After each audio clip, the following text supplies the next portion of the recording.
November 2024 पासून दोन्ही राष्ट्रवादीच्या विलिनीकरणाबाबत चर्चा सुरू होती अशी माहिती शरद पवार गटातील विश्वसनीय सूत्रांनी दिली आहे। त्याबरोबरच मोदी आणि शहांकडून राष्ट्रवादीच्या विलिनीकरणाला ग्रीन सिग्नलही मिळालेला होता। ग्रीन सिग्नल मिळाल्यानंतर 16 जानेवारी 2026 पासून विलिनीकरणासाठी बैठका सुरू होत्या। अजित पवारांना पक्ष चालवताना राष्ट्रवादीच्या मोठ्या नेत्यांची मदत होत नव्हती असा दावा देखील सूत्रांनी केला आहे। नोव्हेंबर 2024च्या हिवाळी अधिवेशनापासून चर्चा सुरू। जयंत पाटील आणि अजित पवार यांच्यात अनेक बैठका।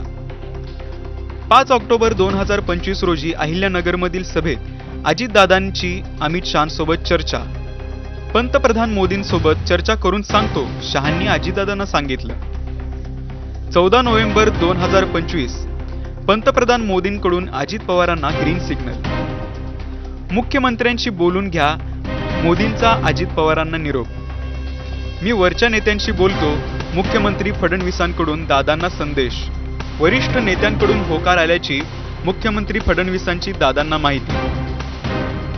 सर्वांशी चर्चा केल्यानंतर मुख्यमंत्री फडणवीसांकडून ग्रीन सिग्नल।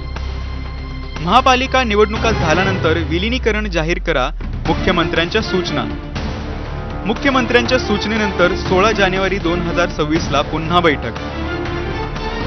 16 जानेवारीला अजित पवार, रोहित पवार, हर्षवर्धन पाटील, अमोल कोल्हे, सुप्रिया सुळे, जयंत पाटील यांच्यात बैठक। 16 जानेवारीलाच मुंबईत अजित पवार, सुनील तटकरे आणि सुप्रिया सुळेंची बैठक।